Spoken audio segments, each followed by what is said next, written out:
Hi అండి, నమస్తే. Welcome back to home style cooking. ఈరోజు మన వీడియోలో గోంగూర పులిహార ఎలా చేయాలో చూద్దాం. ముందుగా 1.5 కప్పు రైస్ తీసుకున్నాను. ఈ గోంగూర పులిహార చాలా ఎమ్మీగా ఉంది. నాకు పులిహార కన్నా గోంగూర పులిహారే బాగా నచ్చింది, అంత బాగుంది. నేను మా హస్బెండ్కి లంచ్ బాక్స్లో ప్రిపేర్ చేసి పెట్టి ఇచ్చాను. చాలా అంటే చాలా బాగా వచ్చింది. నేను ఇది ఫస్ట్ టైం చేస్తున్నాను. ఒకసారి మీరు కూడా ట్రై చేసి ఎలా ఉందో ఫీడ్బ్యాక్ ఇవ్వండి, నాకు కామెంట్ చేయండి. 3-4 టైమ్స్ వాష్ చేసుకుని 2 గ్లాసెస్ ఆఫ్ వాటర్ వేసుకోవాలి. దాంట్లో కొంచెం పసుపు, 2 స్పూన్స్ ఆయిల్ వేసుకుని పొడిపొల్లాడుతా రైస్ని కుక్ చేసుకుని పక్కన ఉంచేసుకోవాలి. ఇప్పుడు పెద్ద నిమ్మకాయ సైజ్ అంతా చింతపండు తీసుకుని వేడి నీళ్ళు పోసుకుని నానబెట్టుకుని పక్కన ఉంచుకోవాలి. నేనైతే ఎర్ర గోంగూర తీసుకున్నాను. ఎర్ర గోంగూర అనేది చాలా పుల్లగా ఉంటుంది, టేస్టీగా కూడా ఉంటుంది. నేను నైటే క్లీన్ చేసుకుని పక్కన పెట్టుకుని ఉంచుకున్నాను. ఇప్పుడు ఒక మూకుడు తీసుకుని దాంట్లో 1 స్పూన్ ఆయిల్ వేసుకుని దాంట్లో 2 స్పూన్స్ మెంతులు, 2 స్పూన్స్ ఆవాలు వేసుకుని ఫ్రై చేసుకోవాలి. నేను 2 స్పూన్స్ ఆయిల్ వేసేసాను, కొంచెం ఎక్కువ పడిపోయింది. అయినా గోంగూర పులిహోరలో ఆయిల్ ఎక్కువగానే ఉంటేనే చాలా బాగుంటుంది, టేస్టీ కూడా ఉంటుంది. దీంట్లోనే 10 to 15 వేసుకోవాలి.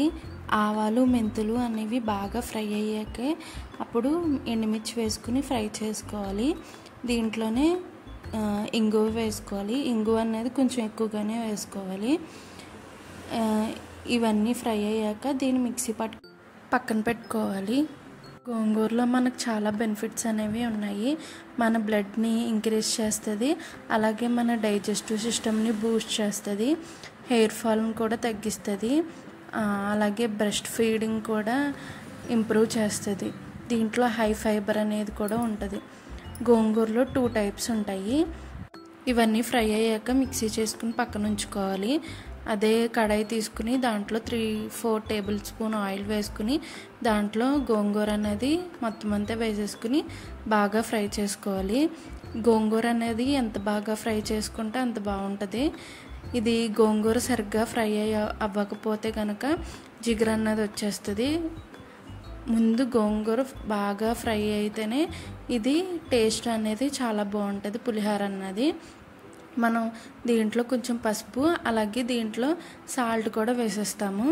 మనకి రైస్లోకి దీంట్లోకి సరిపడంత సాల్ట్ దీంట్లోనే వేసేసుకోవాలి. నేనైతే 1.5 స్పూన్ సాల్ట్ వేసుకున్నాను. ఇదంతా సాల్ట్ అంతా మిక్స్ చేసుకుని బాగా ఫ్రై చేసుకోవాలి. ఆయిల్ అనేది సపరేట్ అయిపోవాలి, పైకి తేలేలాగా అంతదాకా ఫ్రై చేసుకుని ఇప్పుడు గోంగూరలో మనం చింతపండు నానబెట్టుకుని ఉంచుకున్నాం కదా, అది వేసేసుకోవాలి.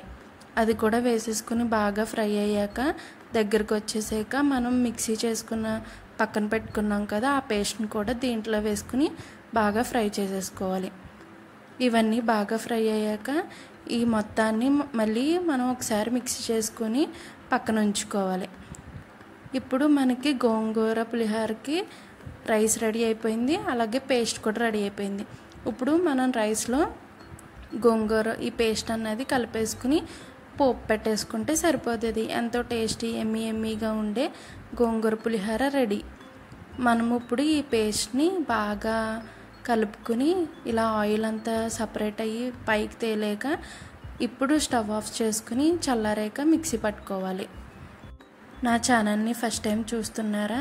Like, share, subscribe to my channel. మీకు ఈ రెసిపీస్ అన్నీ బాగా నచ్చితే కామెంట్ కూడా చేయండి నాకు. ఇలాగా రైస్ అనేది ఒక ప్లేట్లోకి తీసేసుకుని పొడిపొల్లాడాక కొంచెం వేడిగా ఉన్నప్పుడు ఈ పేస్ట్ని కలిపేసుకోవాలి. బాగా కలిపేసుకున్నాక ఇప్పుడు మనం పోపు వేసుకోవాలి. అది కడాయిలో ఒక 2 స్పూన్స్ ఆయిల్ వేసుకుని కొంచెం పల్లీలు అనేవి ఎక్కువగానే వేసుకోవాలి. ఇష్టమైన వాళ్ళు వేసుకోండి, లేకపోతే తక్కువ వేసుకోవచ్చు. నాకు పల్లీలు అంటే ఇష్టం, నేను అందుకని కొంచెం ఎక్కువే వేస్తున్నాను. ఇవి కొంచెం పగిలేలాగా ఫ్రై చేసుకోవాలి. దీంట్లో ఆవాలు, పచ్చిశనగపప్పు, మినప్పప్పు అండ్ కొంచెం జీలకర్ర వేసుకోవాలి. దీంట్లో పొడుగ్గా కట్ చేసుకున్న పచ్చిమిర్చి, ఎండుమిర్చి, కొంచెం కరివేపాకు వేసుకుని బాగా ఫ్రై చేసుకోవాలి.